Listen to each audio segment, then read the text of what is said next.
Pagkatapos ng video na ito, iba na ang tingin mo sa lubid.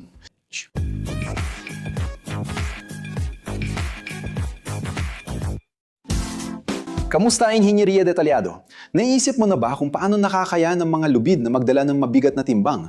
O kung paano nila naipapasa ang puwersa mula sa isang punto papunta sa iba na napaka-epektibo? Isipin mo ang huling beses mo nakipa ang crane na nag-aangat ng napakalaking karga, isang umaakyat na nakasabit sa patayang pader, o lambat ng mangingisda na lumulutang sa dagat. Sa lahat ng sitwasyon, ang lubid ang tahimik na bida.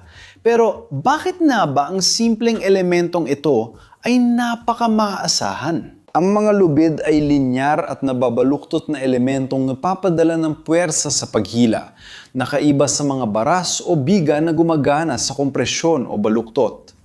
Gumagana lang ang isang lubid kapag ito ay hinahatak, dahil kapag itinulak mo ito ay nababaluktot. Itong katangiang ito mismo ang dahilan kung bakit ito napakakapaki-pakinabang. Dahil kayang yumuko, umiwas sa hadlang, dumaan sa puni at bumalat sa bagay, ang mga hiblang nakaayos sa haba nito ay sabay-sabay na naghati ng puwersa ng paghila kapag hinihila. Pero kailan na ba tayo nagsimulang gumamit ng lubid? Ang kasaysayan ng lubid ay kasabay ng mismong kasaysayan ng inhinyeriya ng tao sa loob ng libu-libong taon. Bago pa man magkaroon ng mga naprosesong metal, tinirintas na ang mga hibla ng halaman para hilahin ang mga bato, itali ang mga bangka, at magtayo ng mga silungan. Sino dito ang nakakaalala ng mga pelikula ni Tarzan? Kung nakasabit, sila na siguro ang pinakakatulad ng mga lubid. Namayani ang hibla ng abaka, sisal at bulak sa maraming siglo dahil madali silang makuha at gawing produkto. Sa pagdating ng revolusyong industrial at pag-unlad ng sintetikong polymer, noong ika-20 siglo lumitaw ang mga materyales tulad ng nylon, polyester at polypropylene na nagdala ng malaking pagtaas sa lakas sa paghila, tatag at kontrol sa mga katangian ng mga ito. Kasabay nito, pinayagan ng metalurhiya ang paggawa ng mga kable ng bakal na mahalaga sa mga tulay, cable car, crane at elevator. Ngayon, bukod sa mga klasikong materyales, mayroon ng mga high-performance na materyales tulad ng aramid o Kevlar fibers at ultra-high molecular weight polyethylene gaya ng UHMWPE na kilala bilang Dyneema o Spectra na pinagsasama ang mataas na tibay at magaan na timbang. Hindi lang pinalawak ng ebolusyon ng gamit, pinino rin ito ang pag-unawa kung paano magdisenyo ng lubid para sa bawat pangangailangan. Sa huli, anong uri ng lubid ang tinutukoy? Isang simpleng paraan ng pag-uuri ay ayon sa material. Ang mga natural, gaya ng abaka, sisal at bulak ay may magandang kapit at komportable sa hawak pero sumisipsip ng tubig na babawasan ng tibay kapag nababasa at mas mabilis masira. Sa paglipas ng panahon, mas dominante ang sintetikong lubid dahil mas tiyak ang performance. Ang nylon ay matibay, elastiko at mahusay sumalo ng biglaang puwersa. Ang polyester ay may mas kaunting pang-inat at mahusay na resistensya sa pagkagasgas at UV rays. At ang polypropylene ay magaan at lumulutang kaya kapakipakinabang sa mga kapaligirang pantubig kahit na mas mahina ito sa abrasion at init. Samantala, ang mga advanced na hibla tulad ng UHMWPE at Aramidas ay nagbibigay ng napakataas na tibay na may napakaliit na pang-inat.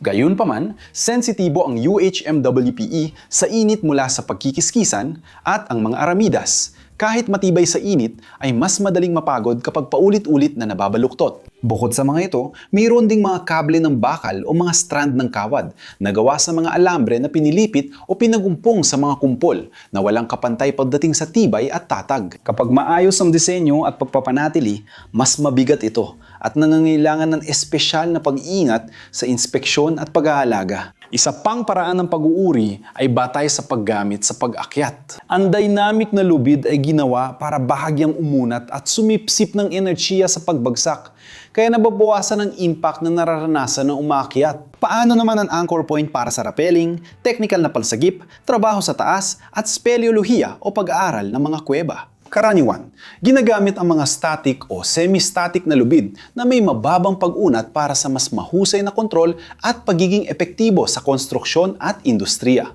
Ang mga lubid at kable ay ginagamit para sa pagtali, pag-angat, paggalaw ng mga karga at mga sistema ng puli sa larangan ng dagat.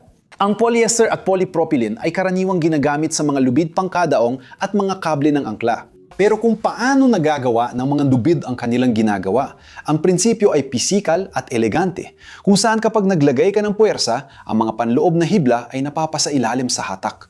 Ang bahagi ng pagbabagong ito ay elastiko tulad ng spring, kaya nakakasipsip ng enerhiya at bumabalik halos sa dating haba. Ang ibang bahagi ay maaring maging permanente sa paglipas ng panahon dahil sa creep depende sa material at mga kondisyon. Ang pagkakagawa ng lubid, kung paano inayos at inilak ang mga hibla laban sa isa't isa ay mahalaga para hatiin ang karga at kontrolin ang pag-uunat. Ang panloob na alitan sa pagitan ng mga hibla at ang paraan ng pagkakapilipit o pagkakatirintas ay pumipigil sa malayang pagdulas ng mga hibla, pinananatili ang hugis at ipinapamahagi ang tensyon. Iyan ang dahilan kung bakit ang buhol ay hindi lang basta lumilika ito ng mahigpit na liko na nagpapataas ng alitan at pumipigil sa pagdulas. Pero nagdudulot din ito ng konsentrasyon ng tensyon na maaring magpababa ng lakas ng lubid ng 20 hanggang 50% depende sa buhol. Naisip mo ba na ang isang simpleng maling na piling buhol ay maaring maging pagkakaiba sa pagitan ng kaligtasan at pagpalya? Sa konstruksyon, mahalaga ang pagtingin sa karaniwang uri ng pagkakagawa. Ang pinilipit na lubid, ang klasikong may 3 PC, ay ginagawa sa pagpipilipit ng mga bungkos sa salit-salitang direksyon.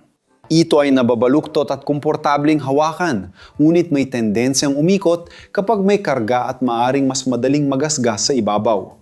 Ang mga tinirintas na lubid naman ay gumagamit ng magkakatintrintas ng mga panlabas na sapin na nabibigay ng matatar na hugis at sukat at mahusay na resistensya sa pagkasira. Halimbawa nito ang konstruksyon ng care mantle na may ubod at panlabas na balot. Ang kaluluwa, binubuo ng mga paralel o bahagyang pinilipit na hibla ang nagbibigay ng pangunahing lakas sa loob ng lubid. Ang tinirintas na panlabas na takib ay nagpoprotekta laban sa gasgas, UV rays at dumi. Sa mga modernong lubid sa pag-aakyat, ang ubod ay dinisenyo para mag-inat sa impact habang ang tahib ay nabibigay proteksyon at magandang paghawak. Sa kable ng bakal, pareho ang prinsipyo. Ang pinong kawad ay bumubuo ng hibla, nagiging PC at kalaunan ay kable. Gamit ang mga particular na pattern tulad ng 6-19 o 6-36 na nagbabalance ng flexibility at tibay laban sa pagkapagod dahil sa pagbaluktot. Pero sa aktual na gamit, ano mahalaga? Una, ang ugnayan sa pagitan ng braking load at ng ligtas na working load. Sa karamihan ng hindi critical na aplikasyon, mas maliit ang safety margin pati sa rescue at trabaho sa taas. Ang mga pamantayan at best practices ay nagtatakda ng mas mataas na safety factors at mga pamantayan sa inspeksyon. Ayon sa pag-uunat, ang dynamic na lubid ay sumiship-ship ng enerhiya, habang static na lubid ay pinapanatili ang haba para maging epektibo. Panggatlo, ang kapaligiran tulad ng tubig, temperatura, chemical at UV radiation ay may iba't ibang epekto sa materyales. Halimbawa, ang nylon ay sumisipsip ng tubig at humihina kapag nabasa, samantalang ang polyester ay matibay kahit basa at laban sa UV rays. Ang polypropylene ay lumulutang, ngunit mas mahina ito sa mataas na temperatura at abrasion. Para maintindihan mo na may saysay, gumamit ng lubid na lumulutang sa isang salbabida, pero hindi sa winch na may maliliit at maiinit na puli. At ang mga buhol, paano naman yon? Mahalagang malaman kung anong buhol ang gagamitin mo dahil depende sa klase ng buhol, nagbabago ang pagkilos ng lubid. Sa mga pulley system, nag-iiba ang mga anggulo at alitan sa aktwal na hugis ng anchorage. Ewan ko kung napansin mo na. Mahalaga rin ang kurbada, dahil bawat lubid ay may inirerekomendang minimum na radius ng kurbada. Dahil kapag dumaan sa matutulis na gilid o sobrang liit na puni, naiipon ang tensyon at bumibilis ang pagkapagod ng lubid. Ang paggamit ng protection sa gilid, manggas na protection o roller, ay madaling paraan para mapahaba ang buhay ng lubid at mabawasan ang panganib. Hindi rin dapat kalimutan ang visual at hipo na inspeksyon. Hinahanap ang mga patag na bahagi, nakalantad na hibla, mga bula, paninigas dahil sa init, hiwa, pagbabago ng kulay, at kontaminasyon ng chemical. Sa mga lubid na may core at takib, ang mga sira sa takib ay maaaring magtago ng problema sa core. At kung may pagdududa, mas ligtas na itapon ito kaysa isugal. Kapag tama ang pagpili at paggamit ng mga lubid, nagagawa nitong gawin mas nahuhulaan at kontrolado ang mga puwersang kalat-kalat at pabago-bago. At kapag mali ang pagpili o hindi inalagaan, maaring bigla itong pumalya. Kaya mahalagang malaman ang mga pangunahing katangian ng material, ang pagkakagawa at ang tamang paraan ng paggamit nito. Kung nakarating ka hanggang dito at nagustuhan mo ang video, mag-subscribe ka na kung hindi ka pa na nakasubscribe. I-like mo na rin at i-activate ang bell para sa mga notification. Kung interesado ka sa aming content, maaari kang maging miyembro para matulungan kaming magpatuloy gumawa ng video at mabanggit ka sa aming mga video. Kung gusto mo pang malaman ang mga kursong inirerekomenda namin, iscan ang QR code o i-click ang link sa description ng video para magkaroon ka ng access sa iba't ibang oportunidad para ma-develop ang skills na makakatulong sa karir mo. Ikaw, gumagamit ka ba ng lubid o kable araw-araw? Marunong ka bang gumawa ng tracker's knot? O baka naman natutunan mo na kung paano itago ang lubid mo nang hindi ito nagkakabuhol-buhol. Kapag gagamitin mo na, i-comment mo. Dito sa ibaba para magamit natin ang comments bilang dagdag na impormasyon sa video. Dito sa gilid, may dalawang option ng mga interesting na video na kailangan mong panoorin para mapalawak ang kaalaman mo at mapukaw ang iyong kuryosidad. Kung gusto mong tumulong, i-like ang video, mag-subscribe, i-activate ang bell at pag-isipang maging miyembro. Salamat mga mahilig sa ininjeriya, magkita tayo sa susunod na video.